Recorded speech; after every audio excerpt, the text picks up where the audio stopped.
আসসালামু আলাইকুম। MR kitchen রেসিপিতে সবাইকে শুভেচ্ছা জানাচ্ছি। আশা করি সবাই অনেক বেশি ভালো আছেন। আজকের রেসিপি ফ্যামিলি ফ্রুটস কেক।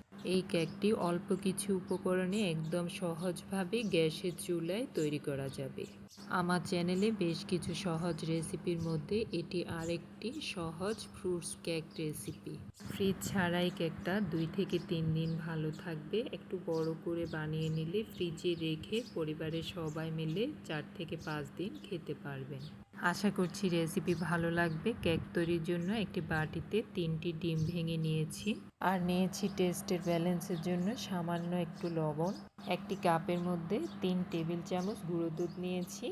দুধগুলোকে আমি আগের থেকে গরম করে রাখা তরল দুধ নিয়ে ঘুলে নিয়েছি। আর এইখানে দুধের পরিমাণটা হলো আমি যে গ্লাসে দুধ নিয়েছি ওই গ্লাসের হাফ গ্লাস অর্থাৎ 1 কাপ। আর দিয়েছি 2 টেবিল চামচ পরিমাণ কুকিং অয়েল, হাফ কাপ চিনি দিয়েছি। মিষ্টিটা যতটুকু খেতে পছন্দ করেন ওই অনুসারে অ্যাড করবেন। 1 চা চামচ ভ্যানিলা এসেন্স দিয়েছি। সবগুলো লিকুইড উপকরণ হ্যান্ড হুইস্ক দিয়ে ভালো করে মিশিয়ে নেব। এই মিশ্রণটা যতটা ভালো করে মেশানো যাবে কেকের কোয়ান্টিটি অতটা ভালো হবে।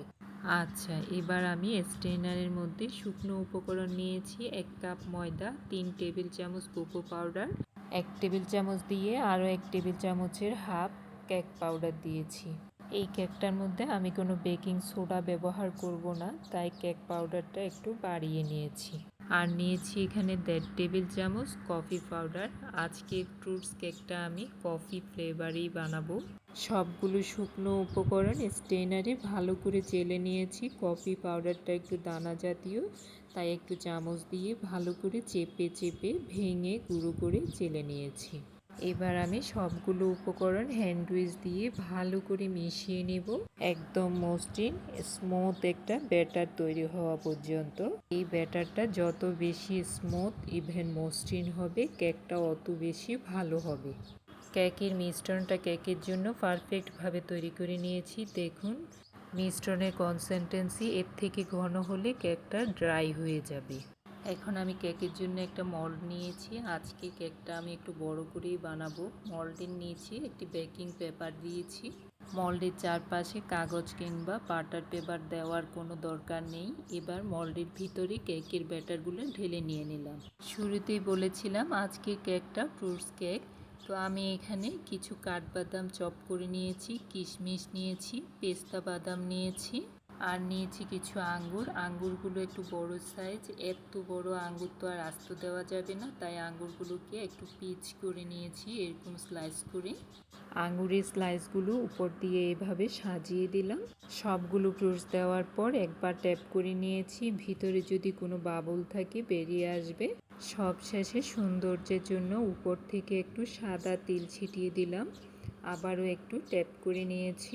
আজকে কেকটা যেহেতু আমি গ্যাসের চুলায় তৈরি করব, চুলায় একটা পাতিল বসিয়ে তার মধ্যে একটা স্ট্রেনার দিয়ে ফ্রি হিটে গরম করে নিয়েছি। এখন আমি কেকের মোল্ডটা স্ট্রেনারের উপরে বসিয়ে উপর থেকে এরকম একটা স্টিলের বোল দিয়ে ঢেকে দিয়েছি।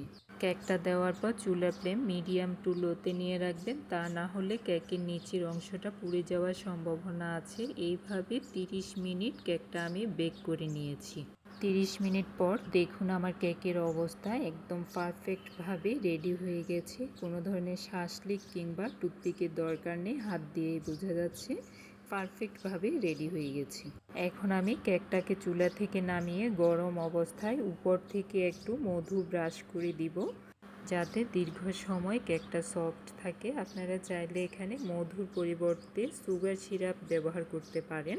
এবার ঠান্ডা হওয়ার পর কেকটাকে আমি ডিমোল্ড করে নিয়েছি। দেখুন গ্যাসের চুলায় তৈরি কেক কতটা স্পঞ্জি হয়েছে, ইভেন কতটা ফ্লাফি হয়েছে।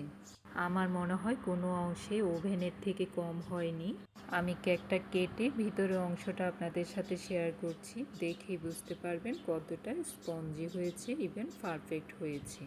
আশা করছি আজকের এই সহজ রেসিপি আপনাদের কাছে অনেক বেশি ভালো লাগবে। ইভেন সকাল বিকেলে নাস্তা হিসেবে একদম সহজ একটা রেসিপিটা ভালো লেগে থাকলে চ্যানেলটা সাবস্ক্রাইব করে রাখার অনুরোধ রইল। আমার আরও সহজ রেসিপিগুলো পেতে আপনাকে সাহায্য করবে। আপনার হাতের তৈরি প্রতিটি খাবার আপনার পরিবার ইভেন বাচ্চাদের জন্য স্বাস্থ্যকর। আজকের মতো এখানেই বিদায় নিচ্ছি। সবার সুস্বাস্থ্য কামনা করে সবাই অনেক বেশি ভালো থাকবেন। আল্লাহ হাফেজ।